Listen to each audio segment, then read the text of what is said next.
ये देखिए, ये मशीन है जिसमें हम लोग वोट देते हैं और ये वीवीपैट है। बहुत लोग नोटा के बारे में नहीं जानते हैं। नोटा का मतलब होता है नन ऑफ दी अबव।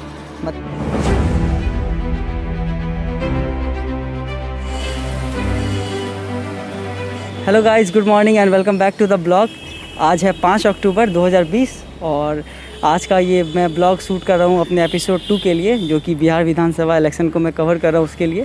और मैंने अपने इंस्टाग्राम पे काफ़ी लोगों से पूछा था, अपना एक पोल रखा था कि नेक्स्ट ब्लॉग किस पे बनाऊँ, तो बहुत लोगों ने उसमें अपना अपना राय दिया। तो आज मैं पहुँच चुका हूँ। ये देखो, मैं हूँ डीएम सर के घर पे। वैसे सच बोलूँ तो आई एम हैप्पी, और एक सपना जैसा था। मैं हमेशा चाहता था कि डीएम निवास पे आऊँ, यहाँ के रेसिडेंट पे, यहाँ पे कैसे सारी चीज़ें चलती है वो देखूं। आज देखेंगे कि जो कि इलेक्शन होने वाला है पैंडेमिक में, तो बूथ में क्या सेफ्टी प्रिकॉशन है, जिला प्रशासन इस चीज़ को कितने बेहतर तरीके से कर रही है, सब कुछ मैं आज आपको ब्लॉग में बताऊंगा। तो बने रहिए इस ब्लॉग में।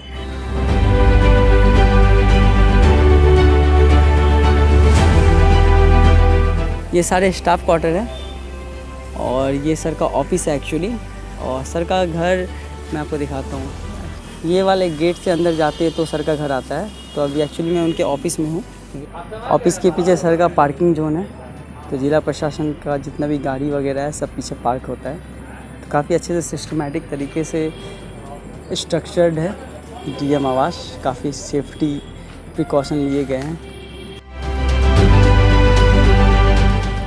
वैसे डीएम सर का घर मेरे घर से 5 मिनट की दूरी में ही है, काफ़ी आसपास ही रहते हैं। और मेरे ब्लॉग थोड़े लेट आ रहे हैं, उसके लिए बहुत बहुत सॉरी। एक्चुअली मेरी मम्मी का थोड़ा प्रॉब्लम चल रहा है, वो हॉस्पिटलाइज है, उनका ऑपरेशन हुआ है, तो उसमें मैं थोड़ा बिजी था, इसलिए थोड़े ब्लॉग्स लेट आ रहे थे। लेकिन अभी सब कुछ सही है।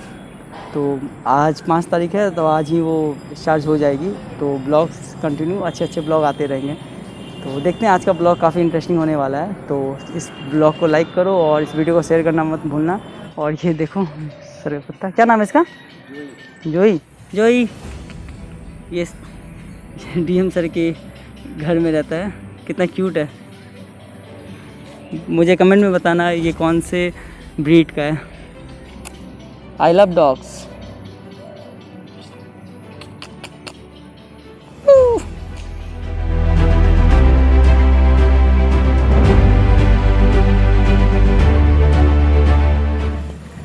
अचानक मौसम ख़राब हो गया, बहुत ज़्यादा तेज़ बारिश होने लग गई है। थोड़ी सी बारिश छूटी है। तो अभी मैं मौजूद हूँ गर्ल्स हाई स्कूल में, किशनगंज के गर्ल्स हाई स्कूल में। और यहाँ पे एक डमी सेट लगाया गया बूथ का, क्योंकि चुनाव पैंडेमिक में हो रहा है, महामारी में, तो कोविड का खासा ध्यान रखा गया है। तो आपको मैं डमी बूथ दिखाने वाला हूँ कि एक्चुअल बूथ कैसा होने वाला है। उसका एक आपको डमी मैं दिखाऊंगा कि किस तरीके से इस बार का चुनाव होगा, क्योंकि भारत में बिहार विधानसभा के बाद बंगाल का विधानसभा होने वाला है, काफ़ी सारे चुनाव होने वाले हैं। तो आप ये कह सकते हैं कि एक ट्रायल है, जो कि बिहार में एक मतलब ट्रायल लिया जा रहा है कि किस तरीके से ये सक्सेस होता है कि नहीं। और काफ़ी अच्छा लग रहा है। वो तो आप भी देखेंगे, अभी मैं तो देख ही लिया हूँ। तो मैं आपको दिखाता हूँ यहाँ पे चुनाव को मद्देनज़र रखते हुए, पैंडेमिक को मद्देनज़र रखते हुए डमी में किस तरीके से काम किया गया है, किस तरीके का प्रोटोकॉल फॉलो किया जा रहा है। इस बार हम लोग मौजूद है डमी केंद्र में, जो कि आने वाले जो प्रैक्टिकल बूथ होंगे उसका एक आपको एग्जांपल हम लोग दिखाएंगे। तो चलिए जानते हैं सर से, सर के थ्रू सारा ये 1 to 1 स्टेप कैसे, क्योंकि ये पैंडेमिक में होने वाला है। तो 1 to 1 स्टेप जानते हैं कि कोरोना को ध्यान रखते हुए कैसे अभी का बूथ तैयार होगा, जो कि प्रैक्टिकली संभव हो पाएगा। तो एक डमी के थ्रू देखते हैं हम लोग। तो सर बताइए शुरू से प्रोसेस क्या होगा। एक्चुअली इस बार जो है मतदान जो डिफरेंट हो रहा है, थोड़ा मतदान डिफरेंट इसलिए है कि कोविड के टाइम में हम लोग मतदान करा रहे हैं, और पहली प्राथमिकता है कि भारत निर्वाचन आयोग का जो गाइडलाइन है उसके अनुरूप ही चुनाव होना है। उसके अनुरूप हम लोगों ने डमी मतदान केंद्र का निर्माण कराया है, ताकि एक्चुअल पोल जिस दिन हम लोग कराएं उससे पहले ही जो हमारी जनता है, जो हमारे ऑफिसर्स हैं या जो भी मतदान कर्मी हैं, उनको एक एक्सपीरियंस हो जाए, अनुभव पहले हो जाए कि हमें किस प्रकार से मतदान कराना है। तो पहली प्रक्रिया जो है कि वैसे व्यक्ति, वैसे मतदाता जिनका टेम्परेचर सामान्य से अधिक हो, एग्जाम्पल जैसे कि 99 या अबव पाया जाता है, वैसे व्यक्ति को हम लोग यहाँ पे बैठाएंगे, ताकि उनको जो है जब उनका नॉर्मल टेम्परेचर हो जाएगा फिर उनको मौका दिया जाएगा। तो ये बेसिकली प्रोसेस है, ताकि कोविड सोशल डिस्टेंसिंग का जो नॉर्म्स है या कोविड के जो नॉर्म्स है उसका अनुपालन कराया जा सके। ठीक है, तो ये पहला स्टेप है जिसपे जिनका टेम्परेचर अबव 100 है या 100 के आसपास है, उनको थोड़ा टाइम दिया जाएगा कि वो कूल हो जाए, उसके बाद आगे का प्रोसेस होगा। तो चलिए आगे का प्रोसेस देखते हैं।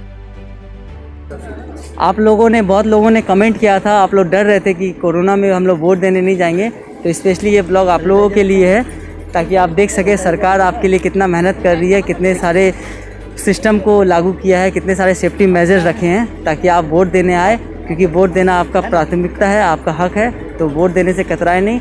यहाँ पे सारे रूल्स एंड रेगुलेशन, सारे सेफ्टी मेजर दिए गए हैं। चलिए बढ़ते अपने सेकंड स्टेप की ओर, जो कि है थर्मल स्कैनिंग, सैनिटाइज़र। जो भी व्यक्ति वोट देने आ रहे हैं, अगर उन्होंने मास्क नहीं पहना या भूल गए हैं, तो उनको यहाँ पे मास्क दिया जाएगा, उनका हाथ सैनिटाइज़ किया जाएगा, उनको स्कैन किया जाएगा। तो चलिए प्रैक्टिकली हम भी ये करते हैं, स्कैनिंग करते हैं और तीसरी स्टेप की तरफ बढ़ते हैं। मेरा टेम्परेचर अभी 97.3 है, तो मैं एलिजिबल हूँ आगे के स्टेप के लिए, तो मुझे रोका नहीं जाएगा। अगर मेरा इससे ज़्यादा होता तो मुझे फिर बैठाया जाता ताकि मेरा टेम्परेचर कंट्रोल हो जाए। और यहाँ पे सरकार के द्वारा सैनिटाइज़र, मास्क, ग्लव्स सब कुछ अवेलेबल है। जो भी अगर भूल जाते हैं तो उसको यहाँ से दिया जाएगा ताकि वो भी सेफ़ रहे और आसपास के लोग भी सेफ़ रहे। बढ़ते हैं तीसरे स्टेप में। जैसा कि आप देख रहे हैं, काफ़ी लोगों को वेट करना पड़ेगा, तो अलग अलग कॉलम बनाया जाएगा हर बूथ में, महिला प्रतीक्षालय और पुरुष प्रतीक्षालय, ताकि लोग यहाँ बैठे। मैं डमी के तौर पे यहाँ पे कुछ लोग बैठे हैं, ताकि आप समझ पाए कि सारे प्रोटोकॉल को ध्यान में रखते हुए सबको सेफ्टी रहे, सब आराम से कंफर्टेबल होकर रहे। बेसिक सुविधाएं हैं पानी की, किसी को जो लाइन में लगे हैं, वेट कर रहे हैं, प्यास वगैरह लगेगा तो उनको बेसिक सुविधाएं दिए जाएंगे। यहाँ पे मतदान अभिकर्ता बैठेंगे, जो भी अलग अलग पार्टी के रिप्रेजेंटेटिव है, बीजेपी हो, कांग्रेस हो, आईएम हो, या जितने भी तमाम पार्टी के कार्यकर्ता हो या उनके रिप्रेजेंटेटिव हो, ये यहाँ बैठेंगे। और ये प्रवेश द्वार के बाहर ही रहेंगे, जो मेन जहाँ पे हम लोग बूथ में अपना वोट देंगे उसके बाहर ही ये लोग बैठेंगे, ताकि अपने पार्टी को सपोर्ट कर पाए। और चलते हैं अंदर एंट्री में और आगे देखते हैं आगे का प्रोसेस क्या है। चलिए अपने लास्ट स्टेप पे चलते हैं, यहाँ पे कैसे वोट दिया जाएगा। तो हमने एक डमी वोटर को तैयार किया है और यहाँ पे आप देख सकते हैं पूरा प्रिकॉशन लिया गया है, फेस शील्ड, मास्क, ग्लव्स सब पहने हुए हैं, ताकि किन्हीं को भी सेफ्टी से कोई खतरा ना हो। तो सर आपका क्या काम है सर? मेरा हम पोलिंग एजेंट 1 है। जो भी वोटर आएंगे यहाँ पर उनसे उनका नाम पूछना, सीरियल नंबर पूछना, नाम पूछना है और उसको वोटर लिस्ट से हमको मिलान करना है। जो भी नंबर बताएगा उसको देखेंगे, उससे ऑप्शन इपिक नंबर मांगेंगे और 11 ऑप्शन है, जैसे कि क्रेडिट कार्ड, बैंक का पासबुक हुआ, पेन नंबर हुआ, हाँ, ये फोटो युक्त होना चाहिए। बिना 11 है वो होना चाहिए, इसके अलावा और कोई ऑप्शन नहीं है। वैकल्पिक व्यवस्था यही है कि इपिक लेके आएगा या नहीं तो अपना 11 ऑप्शन में से कोई एक, और उसके बाद वो अपना नाम बताएगा और सीरियल नंबर बताएगा। हम इसमें चेक करेंगे, अगर पुरुष है तो उसको अंडर लाइन ये कर देंगे, तिरछी रेखा खींच देंगे। अगर महिला है तो तिरछी रेखा उसको उस संख्या को उसको गोल से घेर देंगे, जिससे हमको पता चले, बाद में पता चले पुरुष कौन है और महिला कौन है। इसको बाइफरकेट करने के लिए बहुत ज़रूरी है। बढ़ते दूसरे पदाधिकारी की तरफ से, सर आपका क्या वर्क है? P2 हूँ। मेरा काम है कि P1 जो वोटर का नंबर अनाउंस करते हैं, उस नंबर को मैं यहाँ निर्वाचक नावली के नंबर को मैं कॉलम 2 में दर्ज करता हूँ और उसके बाद उनका मैं सिग्नेचर लेता हूँ। सिग्नेचर लेने के बाद मैं उन्हें वोटर पर्ची एक इशू करता हूँ। इसमें क्रम संख्या नोट किया जाता है और उनसे सिग्नेचर लिया जाता है और मैं उसको अपनी साइन करके और तब इसको उनको देता हूँ। और उनके बाएं हाथ के तर्जनी पे ये इंडिजिबल इंक लगा करके मैं उनको अधिकृत करता हूँ कि P3 के पास में आप जाएं और वहाँ से आपको बैलेट मिलेगा और आपको। Thank you sir. तो चलिए आगे बढ़ते हैं। अब हम लोग आज पहुँचे हैं पीठासीन पदाधिकारी की तरफ से। बेसिकली ये हर एक पोलिंग एजेंट के मैनेजर होते हैं, इनके ऊपर ही सारा प्रभाव रहता है, कि इनको ही ऊपर सारी जिम्मेदारी रहती है कि अगर यहाँ पे कुछ भी घटना घटता है तो इनको जवाब देना पड़ता है। तो इनका ही अंदर पूरे बूथ को देखा जाता है। चलिए आप चलते हैं अपने मेन पड़ाव पे, पोलिंग थर्ड पे, जहाँ पे वोटर अपना वोट डालेंगे। तो चलिए देखते हैं वहाँ की क्या व्यवस्था है, कैसे वोट डलता है। अभी हम पहुँच चुके हैं तृतीय मतदान पदाधिकारी के पास। तो सर आपका क्या वर्क है सर? मैं तृतीय मतदान पदाधिकारी हूँ। द्वितीय मतदान पदाधिकारी के द्वारा निर्गत वोटर पर्ची को मैं देखता हूँ और मैं बैलेट इशू करूँगा। और इस कक्ष में सिर्फ एक ही जो पहले गए हैं उनको बाहर निकल जाने के बाद इनको आदेश दूंगा कि ये मतदाता जाएं और अपने वोट को दें। तो इससे पहले इनसे मैंने वोटर पर्ची प्राप्त किया है। इस वोटर पर्ची को संग्रहित करूंगा, इसका उत्तरदायित्व मेरा है और बैलेट इशू करने का मेरा उत्तरदायित्व। मतलब आप जब तक इसको ऑन नहीं करेंगे तब तक वहाँ पे कोई मतलब जी। आपके परमिशन के बिना कोई वोट नहीं दे सकता। जी नहीं, और उस मतदान कक्ष में मैं किसी अन्य व्यक्ति को प्रवेश नहीं करने दूंगा जब तक जिनके पास वोटर पर्ची है द्वितीय मतदान पदाधिकारी के द्वारा निर्गत, उन्हीं को मैं उस मतदान प्रकोष्ठ में जाने का आदेश दूंगा। बहुत बहुत धन्यवाद। तो डीजी लैम्प इस बात का संकेत है कि हमारा बैलेट जारी हो चुका है और हमारे जो मतदाता अंदर गए हैं वोट कास्ट करने के लिए, वो अपना किसी भी प्रत्याशी जो उनका पसंदीदा है उसके सामने बटन दबाने की स्थिति में आ गए। तो ये बिजी लैम्प जब तक नहीं जलेगा तब तक वहाँ बैलेट भी नहीं दबेगा, उनका बटन नहीं दबेगा। ये बिजी लैम्प इस बात का संकेत है कि मशीन हमारा रेडी हो गया है वोट कास्ट करने के लिए। ये यहाँ से ये कंट्रोल यूनिट, इसको कंट्रोल यूनिट बोलते हैं, ये सारे प्रक्रिया को यही कंट्रोल करता है, मशीनरी प्रक्रिया जो है। और जैसे ही मतदाता अपना वोट कास्ट वहाँ करेगा उसको बोलते हैं बैलेट यूनिट। तो जिसको वो अपना बैलेट दे रहे हैं, जिसको अपना मत दे रहे हैं, उसके सामने वो अपना वो बटन दबाएंगे तो ये बिजी लैम्प जैसे उसकी वहाँ की प्रक्रिया खत्म होगी बिजी लैम्प अपने आप बुझ जाएगा। देखिए अब चलिए हमारे जो डमी वोटर है उनको देखते हैं कैसे वोट देते हैं और ये मशीन कैसे काम करती है। यहाँ पे ये जल्दी दिखाने की चीज़ें नहीं है, ये गुप्त रूप से दिया जाता है, ये सीक्रेट होता है, लेकिन मैं आपको समझाने के लिए दिखा रहा हूँ। यहाँ पे आपको तमाम जितने भी पार्टी होंगे आपके क्षेत्र के उनकी तस्वीर रहेंगे। यहाँ पे डमी के लिए ABCD अल्फ़ा बीटा डामा का साइन दिया गया है। तो आपका जो भी चुनिंदा पार्टी का, जैसे ये हमारे डमी वोटर है, इनका जो भी है आप एक वोट दे के दिखाइए जो भी है। जैसे इन्होंने इसको चूज़ किया तो ये चूज़ करने के बाद यही वाला सिंबल यहाँ पे जलेगा, ये वीवीपैट में। ये इम्पॉर्टेंट है, यहाँ पे नहीं जला तो फिर दिक्कत हो जाएगी। यहाँ पे भी वही सेम जलेगा, उसके बाद उनका वोट काउंट होगा। तो ये यहाँ का सारा सीन है, होता है, बहुत ही सिक्योर है और गुप्त रूप से होता है, इसमें कोई भी चिंता वाली बात नहीं है। बहुत बहुत धन्यवाद आपका। ये देखिए ये मशीन है जिसमें हम लोग वोट देते हैं और ये वीवीपैट है। बहुत लोग नोटा के बारे में नहीं जानते हैं। नोटा का मतलब होता है नॉन ऑफ द एबव, मतलब इसके ऊपर जितने भी पार्टीज़ हैं, जो भी प्रतिनिधि हैं आपके क्षेत्र के, उनमें से आपको कोई पसंद नहीं है तो आप नोटा का यूज़ कर सकते हैं, लेकिन अपना वोट ज़रूर दें। आपको कोई पसंद नहीं है तो आप नोटा को भी दें, लेकिन अपना वोट ज़रूर दें। आप घर में बैठे ना रहें और वोट देने ज़रूर आएँ। तो चलिए सर से ही जानते हैं ओवरऑल शॉर्ट में, ताकि लोगों को अच्छे से समझ में आए कि अभी डमी के थ्रू हम लोग समझ पाए कि आने वाले भविष्य में जो भी चुनाव है तो उसके पोल को किस तरीके से अरेंज किया जाएगा। बेसिकली इस बार हम लोग सभी जानते हैं कि इस बार का जो इलेक्शन है वो बहुत ही ख़ास होने वाला है, इसलिए कि इस बार का जो इलेक्शन है कोविड के क्रम में काफ़ी सारे प्रिकॉशंस लिए जा रहे हैं और बहुत सारे गाइडलाइंस हम लोग को मिले हैं कि लोगों की जान की सुरक्षा भी हो और हमारा जो उद्देश्य है मतदान कराना वो भी हमारा सफल हो जाए। तो कोविड-19 के मद्देनज़र जो प्रिकॉशंस मतदान केंद्र पे लेने हैं और ताकि हमारे मतदाताओं को किसी प्रकार की परेशानी ना हो, हमारे मतदान कर्मियों को किसी प्रकार का परेशानी ना हो, इन सबों को ध्यान में रखते हुए अलग अलग हेल्प डेस्क बनाने का प्रयास किया गया है। जैसा कि आपने शुरू में देखा कि वहाँ पर हेल्प डेस्क है जहाँ पर जब मतदाता को प्रवेश करेंगे तो उनका पहले टेम्परेचर नापा जाएगा कि उनका टेम्परेचर क्या है। यदि उनका सामान्य टेम्परेचर है तो वो फिर अपने हाथ को सैनिटाइज करेंगे, सैनिटाइज़र की व्यवस्था रहेगी वहाँ पर। फिर उनको ग्लव्स दिया जाएगा लगाने के लिए। फिर उनको यदि वो मास्क के बिना आए तो उनको मास्क भी प्रोवाइड कराया जाएगा और वो मास्क पहनने के बाद वो आगे बढ़ेंगे, अपने कतार में खड़े होंगे। और जो सोशल डिस्टेंसिंग का कंसेप्ट है वो हमारा पूरा हो सके और कोविड-19 में चूँकि हमें एक दूसरे से बचना भी है तो उसके मद्देनज़र इस बार जो है मतदान केंद्र पर प्रतीक्षा करने वालों की संख्या बढ़ सकती है। तो प्रतीक्षा करने वालों को असुविधा ना हो इसके लिए आप आगे बढ़िए। इसमें महिला प्रतीक्षालय बनाया गया है, यहाँ पर वो प्रतीक्षा करेंगे अपने बारी का। इसी प्रकार से पुरुष का भी प्रतीक्षालय बनाया गया है। उनकी जब बारी आएगी तो वो फिर लाइन में अपना खड़े होकर के आएंगे, अपना वोट कास्ट करेंगे, अपना सोशल डिस्टेंसिंग का पालन करते हुए। फिर हम लोग जब आगे बढ़ते हैं तो जो हमारे मतदान कर्मी उनको भी सारी चीज़ों का अनुपालन करना है कोविड-19 का।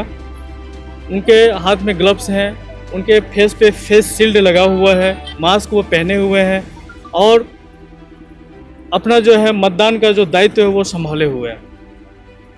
जब कोई मतदाता हमारा वोट कास्ट करके जब वापस आएंगे तो बाहर में आप देखिएगा इधर कूड़ादानी की व्यवस्था है, वो अपना ग्लव्स को उसमें निकाल के फेंकेंगे और फिर वो अपने मतदान केंद्र से बाहर जाएंगे। तो मतदान का जो इस बार का जो खासियत है वो कोविड-19 और इसी के मद्देनज़र हम लोग सारी चीज़ों को बड़े ही ध्यानपूर्वक से मतदान केंद्र पर लागू करा रहे हैं। ये हमारे भारत निर्वाचन आयोग का दिशा निर्देश है और इस बार जितने भी मतदान केंद्र हैं उन सभी जगहों पे ये व्यवस्था होगी ताकि जो हमारे मतदाता हों, हमारे जो मतदान कर्मी हो या इस चुनाव में जिनकी भी सहभागिता है उनको कोविड-19 का किसी भी प्रकार से प्रभाव ना पड़े और हमारा मतदान सफल रूप से संचालित हो सके। आप लोगों के मन में ये चल रहा होगा कि जो पॉजिटिव नहीं है उनके लिए तो इतने सारे प्रावधान दिए गए हैं, लेकिन अगर कोई कोरोना पॉजिटिव है या यहाँ आके उनका टेम्परेचर हाई है, अगर रेस्ट करने के बाद भी टेम्परेचर हाई रहता तो उनके लिए क्या प्रावधान है? तो उनके लिए भी सरकार प्रावधान रखी है।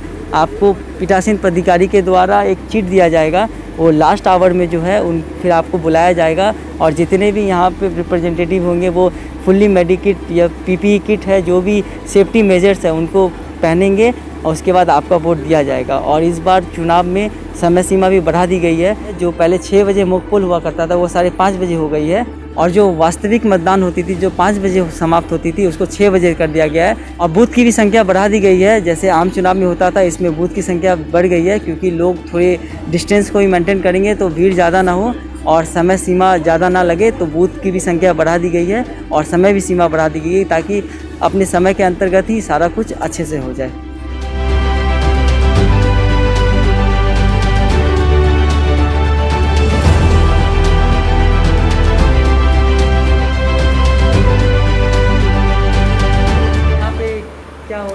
अभी जो है आगामी विधानसभा का इलेक्शन जो होने वाला है 2020 उसके P1 की ट्रेनिंग चल रही है। ये प्रथम मतदान पदाधिकारी की ट्रेनिंग हो रही है। मतलब ट्रेनिंग में आप लोगों को क्या ट्रेन करते हैं, किस चीज़ का ध्यान रखना पड़ता है, गाइडलाइन क्या होता है? गाइडलाइन अभी सबसे बड़ा है कोविड-19, उस पर हम लोग विशेष ध्यान देते हैं कि कोविड-19 के कारण हम अपने बूथ का मैनेजमेंट कैसे करेंगे और वोटर का डिस्टेंस कितना रखेंगे, हम अपनी पार्टी में क्या क्या हम लोग किस तरह का किट्स पहनेंगे, हेड शीट पहनेंगे और उनको जो वोटर आएंगे उनका टाइमिंग क्या होगा, उस टाइमिंग में वो किस तरह का ग्लव्स पहनेंगे, किस तरह का मास्क यदि नहीं है तो उसको मास्क दिया जाएगा, उसको ग्लव्स दिया जाएगा, सारा प्रोटेक्शन यानी कि कोविड-19 से उसकी सुरक्षा से के लिए हम अपने को भी और बाकी जो हमारे वोटर है उससे भी बचाने के लिए सारी व्यवस्था किया हुआ है।